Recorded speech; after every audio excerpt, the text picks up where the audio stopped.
Hi, and welcome back to the Unseen podcast, a podcast dedicated to missing people, unresolved cases, and UK true crime. Today we're going to be discussing the murder of 23-year-old Camille Gordon in Soho in 2004. Her murder is still unsolved and gave rise to a conversation about the area of Soho and some of the dangerous practices that were happening there. These practices contributed to Camille's death, and her family have raised awareness since her murder occurred. This episode contains descriptions of violence that some people may find distressing, so listener discretion is advised. South Norwood is a district of South London in the borough of Croydon. It's known as a quiet suburb which has grown significantly over the century. Being only 3 miles away from Croydon is a good option for people who want to live in the commuter belt of London, but also want to be a little away from the hustle and bustle. 23-year-old Camille Gordon lived in South Norwood in 2004 and was relatively new to living in the capital.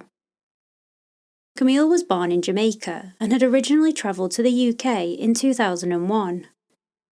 She initially went to live in Birmingham and then moved down to London in August of 2003.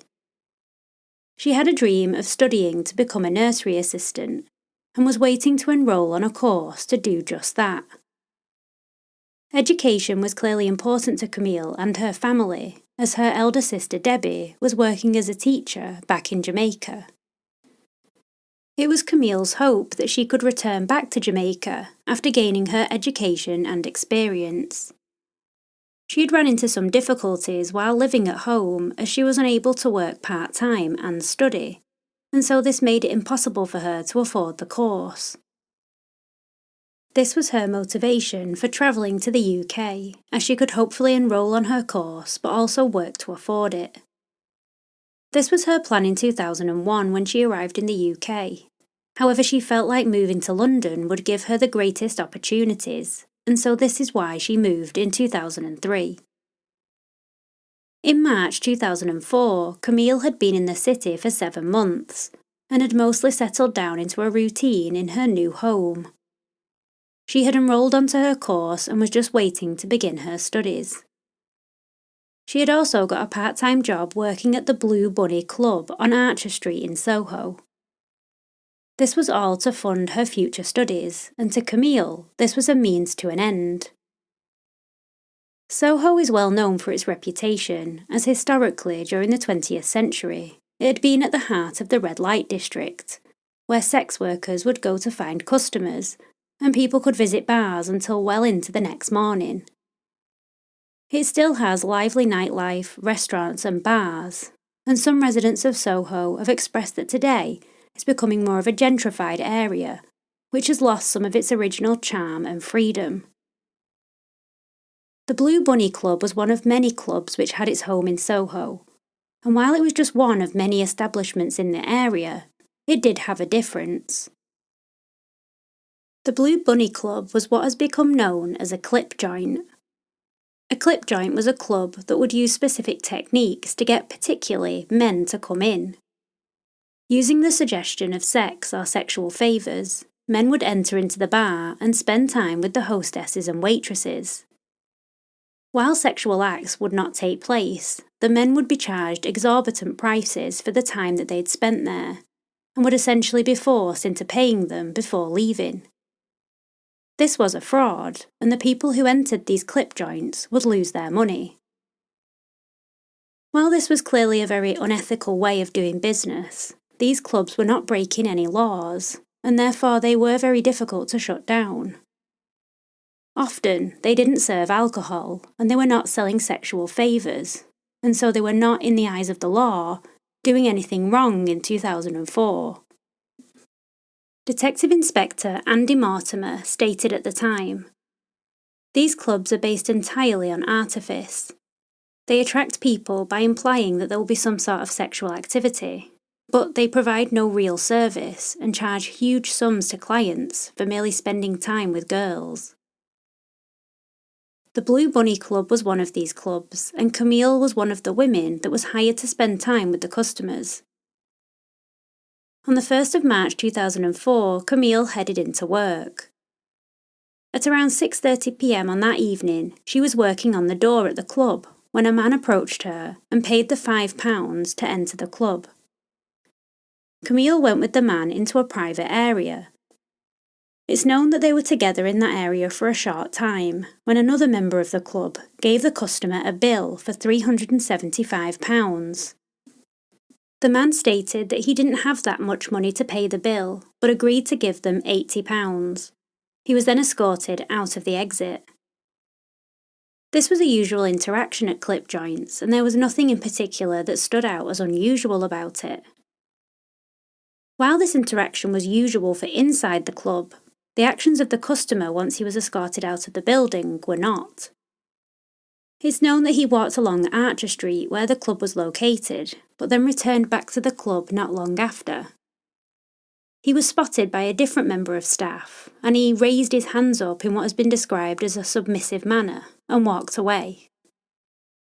Not long after, at around 7:10 p.m, Camille returned to the door of the club. All of a sudden, the staff heard Camille screaming and then saw her stagger down the stairs of the club covered in blood. She told them that she had been stabbed in the chest. Camille's wounds were fatal, and the post-mortem would later establish that she had died from one stab wound to the heart. Camille passed away from the injuries that had been inflicted around an hour later, after being taken to University College Hospital. The series of events that took place at the Blue Bunny Club were both tragic and seemed completely unnecessary. An investigation was soon underway by the Metropolitan Police, and it very quickly centred on the customer that had been with Camille not long before the attack. The theory of the case took shape, and it was believed that the man had returned after feeling ripped off by the interaction. The police did have a good description of the customer, and as part of the investigation, they were able to locate the suspect on CCTV images.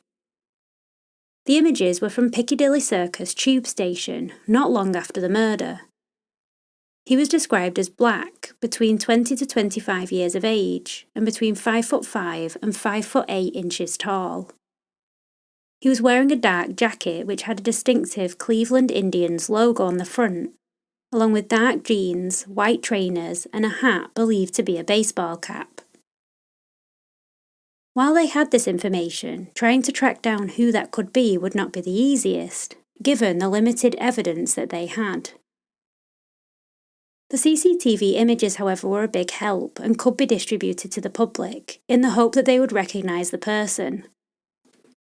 Public appeals were made immediately after the murder took place, and just 2 days afterwards, a man entered into Kennington Police Station.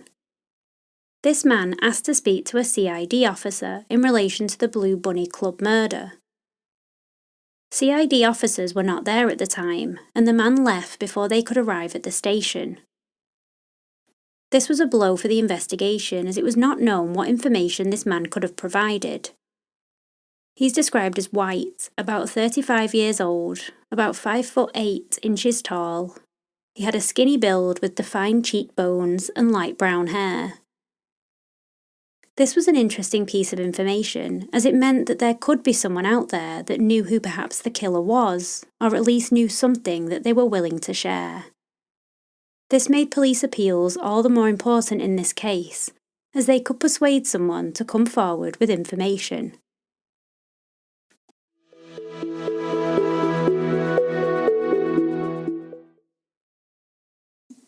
Camille's family were quite obviously devastated by the news of what had happened to her, and travelled over to the UK to be part of the police appeals, and to try and keep Camille's story in the public eye. Her mum, Doette, spoke to the press about Camille and her dreams of coming to the UK for an education and a career. She said, "Camille was a wonderful girl, and in her short life she made a positive impact on so many people. She had been studying in Birmingham for a couple of years before she moved to London, and I think she was just working in this club as she settled down. She never told us about it.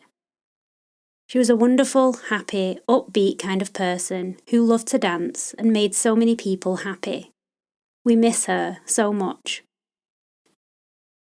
Doette was certain about one thing, that her daughter's death shouldn't have been for nothing, and that there was one thing that could come from it. She wanted the clip joint establishments to be shut down, as this was a huge factor in why Camille had been murdered. Camille's sister Debbie believed this too, saying, "The responsibility for this attack lies with the man who stabbed my sister, but these places are putting girls like Camille at risk. Camille is dead now, but the one thing that can come from this is that establishments like these can be closed down for good. What we've been through is so painful, and we're worried that other men will do the same thing, and more girls will be murdered."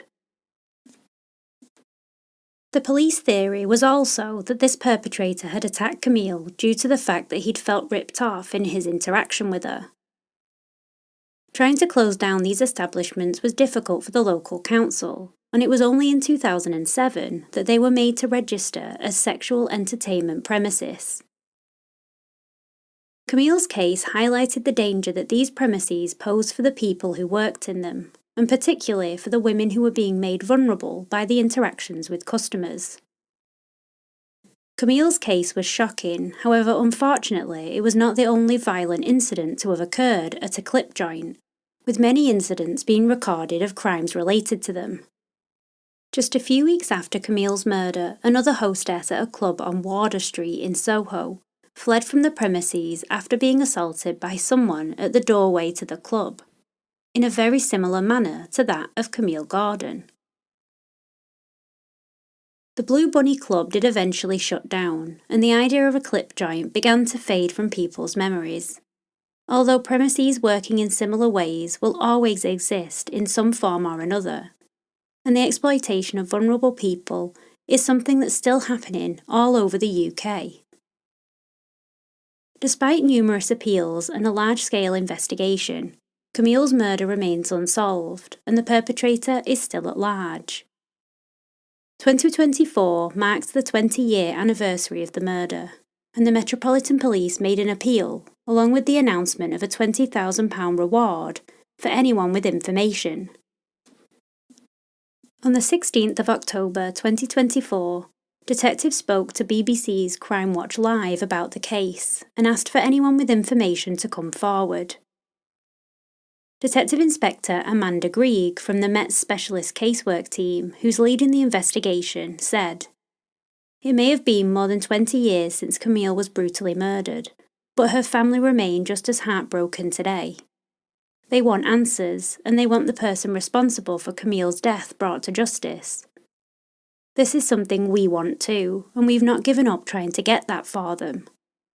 This is why we're now offering a reward of up to £20,000 for information that leads to the successful charge and conviction of the person responsible." A lot can happen in 20 years. Allegiances can change. Maybe you felt unable to talk to us at the time for whatever reason, but you're now in a position to do so.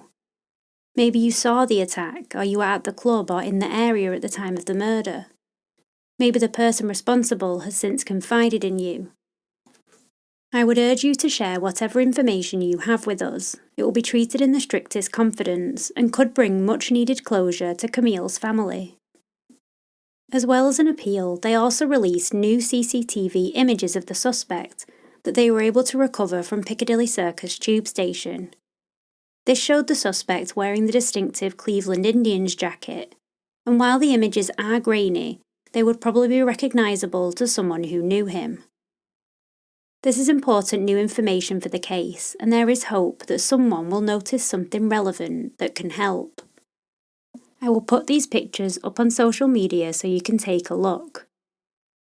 Police are taking any information or tips from the public, and there is the £20,000 reward for anyone who knows anything.